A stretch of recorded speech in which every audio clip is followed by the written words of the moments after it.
Hello everyone. तो कल मैंने 5 पॉइंट एक्सरसाइज 5.2 जो कि अर्थमेटिक प्रोग्रेशन है सीबीएसई बोर्ड के बुक के हिसाब से, तो मैंने कल आपको 6, 7, 8 क्वेश्चन बताया था। आज मैंने लिखा है क्वेश्चन नंबर 9 एंड 10। सबसे पहले हम क्वेश्चन के अंडरस्टैंडिंग समझेंगे कि क्वेश्चन क्या पूछ रहा है। मैंने थोड़े से शॉर्टकट में क्वेश्चन को लिखा है। क्वेश्चन में कह रहा है कि if the third term and 9 term are 4 and -8 then which of the term of the AP is 0। मतलब क्वेश्चन को अगर हिंदी में समझे तो क्वेश्चन ने एक साथ लिख दिया कि यदि किसी सीरीज़ का चौथा, तीसरा और 9वां टर्म 4 और -8 है तो उस सीरीज़ का कौन सा वाला टर्म 0 होगा। ठीक है, तो हमें इस इक्वेशन सबसे पहले हमें देखना है कि हमें क्या दे रखा है। तो मैंने दे रखे वाली वैल्यू को हमेशा ऐसे ही डायरेक्टली लिख ली है, क्योंकि क्वेश्चंस के लैंग्वेज लिखने से बोर्ड भर जाता है। ठीक है, तो थर्ड टर्म कितना है 4 और 9 टर्म कितना है -8। तो इसका मतलब हमारे पास दो इक्वेशंस आराम से मिल गए। ठीक है, T3 और T9। तो सबसे पहले हम लोग सोल्यूशन में क्या लिखेंगे, T3 = 4। ठीक है, अभी मैंने कल ही लिखना बताया था कि अगर यहाँ 3 है तो ये आपका हो जाएगा A + 2D = 4, equation number 1। And the second T9 = -8। अगर यहाँ 9 है तो A + 8D = -8, इक्वेशन नंबर 2। अब हम 1 और 2 को सॉल्व कर लेंगे by the simultaneous method. 4A + 8D = -8। और हमने हमेशा साइमल्टेनियस इक्वेशन में एक चीज़ पढ़ रखी है कि अगर आपकी कोफिशिएंट सेम होता है तो साइन चेंज करके हम उसको कैंसिल आउट करके वैल्यू निकालते हैं। तो ये माइनस माइनस प्लस, अगर यहाँ माइनस है तो प्लस और अगर प्लस है तो माइनस, ये दोनों कैंसिल। प्लस का 2 माइनस का 8 विच इज़ ग्रेटर 8।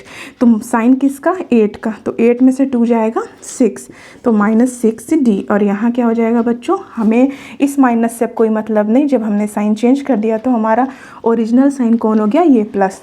प्लस का 8 प्लस का 4 मतलब 12। ठीक है, अब यहाँ पे क्या हो जाएगा, D = 12 -6 मतलब कितना हो जाएगा, D = -2। और अगर D की वैल्यू आ गई तो हम इस इक्वेशन में पुट कर देंगे तो A की वैल्यू मिल जाएगी बराबर -8। तो A की वैल्यू +8 × D की वैल्यू -2 बराबर -8। तो A +- -16 = -8। तो A बराबर -8 -+16 A = 8। A की वैल्यू 8, D की वैल्यू 2। अब क्वेश्चन पूछ रहा है कि विच of the term of this AP is 0। अगर पूछे कौन सा पद, तो सीधा हम Tn का फॉर्मूला लिखेंगे। Tn = A + n-1 × में D। कौन सा पद मतलब Tn 0 होगा। मान लेते हैं Tn 0 है तो A की वैल्यू कितनी है 8, n तो पता नहीं है, कौन सा पद ही तो पूछ रहा है, D की वैल्यू -2। तो 0 8, ये माइनस, ये प्लस, -2 n-1। कल की एक वीडियो में मैंने थोड़ा सा माइनस का एक मिस्टेक किया था, तो आप, आई होप कि हर बच्चा इतना ज़्यादा अंडरस्टैंडेबल होता है कि दे कैन अंडरस्टैंड कि एक प्लस माइनस की जगह एक मिस्टेक था, तो you can also resolve this problem. ठीक है, तो ये माइनस प्लस माइनस हो जाएगा। अब क्या हो जाएगा बच्चों, 8 अंदर अगर ओपन करें ब्रैकेट, यही प्रॉब्लम थी, 2n अब माइनस माइनस +2। तो ये हो जाएगा बच्चों 8 और 2 10 -2n। इस 2n को इधर लेंगे तो प्लस का 2n बराबर 10, n बराबर 10/2, दैट मीन्स 5, मतलब n बराबर 5। मतलब इस सीरीज़ का 5वां पद जो होगा वो 0 होगा।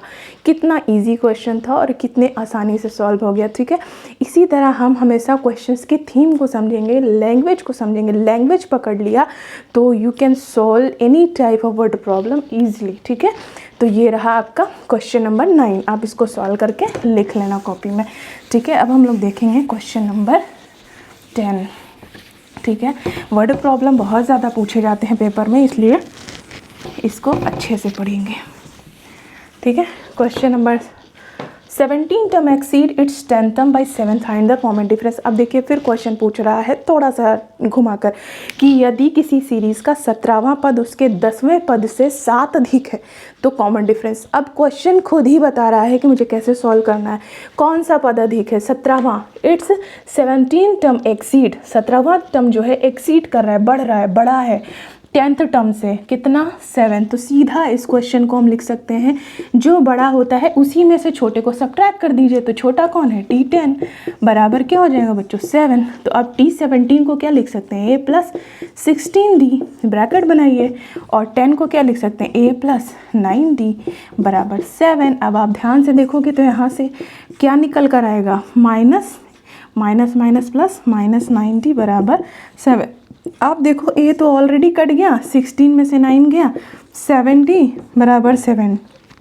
ठीक है, तो D बराबर क्या हो जाएगा 7/7। और हमें यही सॉल्व करने को बोला था कि कॉमन डिफरेंस कितना होगा। तो कॉमन डिफरेंस कितना आ गया बच्चों 1।